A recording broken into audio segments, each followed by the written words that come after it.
Ladies and gentlemen, boys and girls, Scripture Joe over here, and welcome back to another episode of this tutorial series making you a new Roblox Scripture fledgling. Last episode we talked about services and we introduced the workspace and players service. In this episode we are going to talk about the lighting service and the instances used with it to adjust the game environment. We'll also introduce the material service and how it can be used to add new material variants to our game. There are specific instances that you can add to the lighting service, and it also has properties and methods that allow you to change the time of day in your game, add atmospheric effects, and add things like a vision blur or haze that creates a sense of depth to your game. It may even make things look brighter or darker depending on your changes. Let's start by going through all the relevant properties of the lighting service, their value types, and their applications. The first property you want to talk about is the Ambient, which is a color-free property that allows you to change the overall color tint of your game. For example, if your game is a peaceful, open-world game, you can change it to a light blue, giving it peaceful vibes. Or if it's a game full of war and conflict, you can change it to a red color. Another property is the brightness property, which has a number value and can be used to change how bright your game colors are. It's useful if you want to make your colors look more vibrant. Three properties are used to create and change fog effects in your game, and these properties are the fog color, fog start, and fog end properties, which are color 3, number, and number values respectively. And although you can't see them in the properties interface, you can still access them through your script. The fog end and fog start change how close the fog starts and how far it ends if you want to add a fog effect to your game. The final property we want to talk about is the ClockTime property, which is found towards the bottom of the lighting service. This property allows you to change the time of day in your game. For example, if we set it to 12, we can see how it's set to noon. Sort of morning day, time of day, right? So if we set it to 0, we can see how it's set to midnight. Let's go to our script and make a day-night cycle using the skills we learned throughout the previous videos and using the ClockTime property. First, we want to create a variable and set it to the lighting service using the getSurface method. Let's name our variable LTG, for example. You can name it whatever you want, but I usually use 3 capital letters for services. For example, for the lighting service, I use the LTG letters all capitalized. And then I set it to the service using game get service. And then the input we type in the name of the service we want, which is the lighting service. So now we have the lighting service set to our variable LTG. Next, we want to create variables that determine how fast we want our time to pass and at what time we want our game to start. We'll call those variables seconds per hour. And let's name the other one start time. Let's set them for now to 60 and 12, respectively.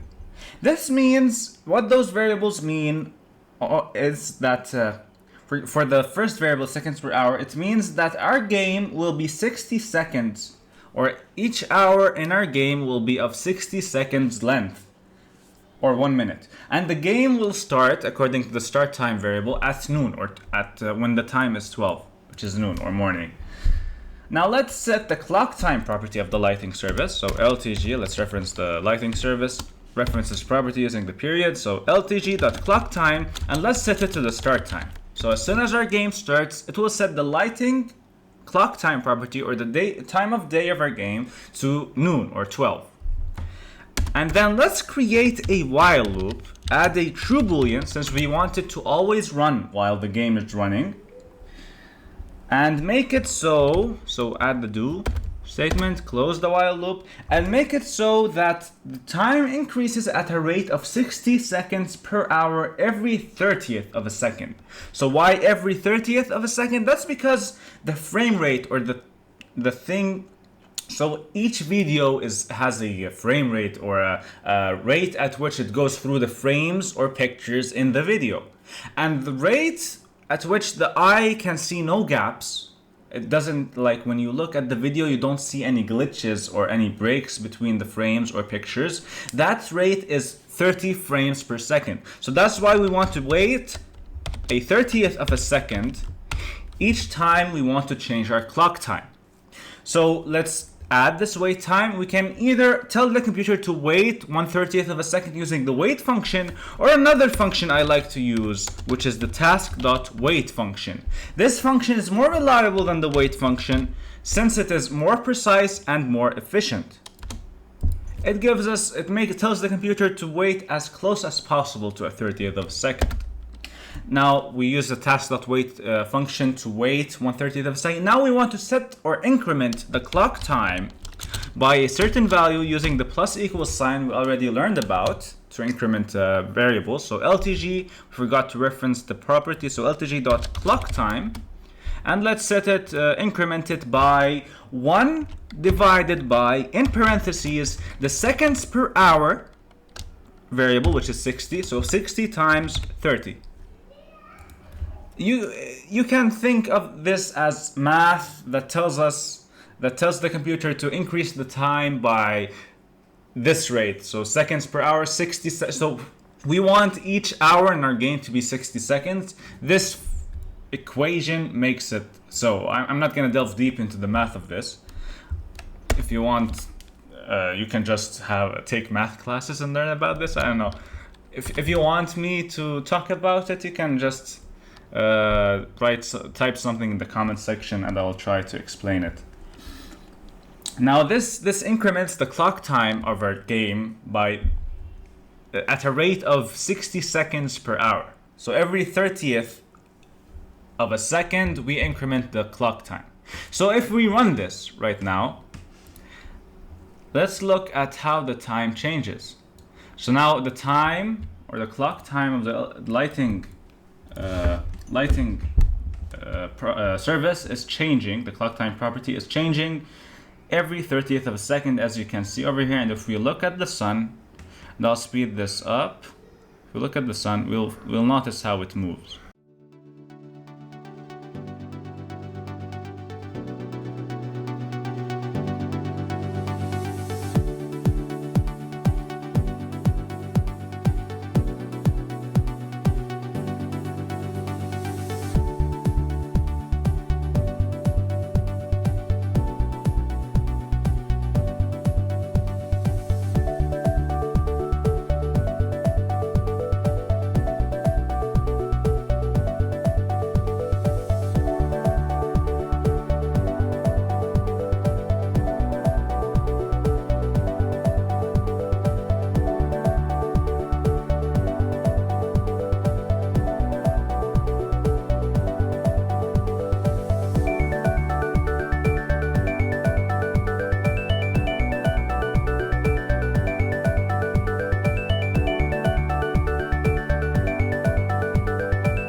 Alright, so something I want to talk about that I didn't mention yet is that arithmetic or math operations run according to the PEMDAS rule, which states that parentheses operations run first, and then exponents, then multiplication and division, order of which comes first, then addition and subtraction, order of which comes first as well. So 30 will be multiplied by seconds per hour, or 60, before the product is divided from 1. Since we added parentheses. If we did not, it would divide seconds per hour from 1 before multiplying by 30. Now, this way of making, or this method of making a day-night cycle using a server script is not as clean as using remote events and the local script, as well as the tween service. I will show you how to make a day-night cycle using those in a video external to this tutorial series. There are also specific instances you can add to the lighting service, such as atmosphere, sky, bloom, depth of field, and sun rays, that you could experiment with and change their properties in order to see how it affects your game.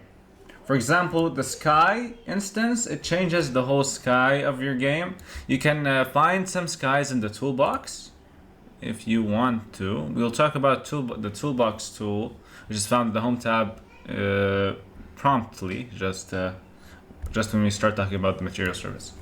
So the next useful surface we want to talk about is the material service. This can be used to add new materials to your game that are variants from the materials provided by the Roblox IDE. To do this, we first have to get introduced to a useful free assets provider integrated into the IDE called Toolbox. We can find this tool in the Home tab. You can find certain material variants over here, such as, for example, I already searched in gold, and I found a gold material, which I want to use to change the material of a part we'll create in the workspace. So to find this, we can just type in gold in the search bar. I typed in fold, let's change it to gold. Gold. There you go. Come on. Oh, it's a little bit slow. There we go. So gold, let's just add it to the material service. So to add the material variant, you have to have it under the material service. Now if I add a part in the workspace, using the plus button, part, there you go, let's focus on it. And let's change the clock time using the lighting service to 12 for it to be bright and visible. Now let's change the part material to the base material of this material variant. So we select the material variant, we look at the base material property, and we see that it's metal. So let's change the base material, or the material property of the part instance, to the base material of the material variant, which is metal.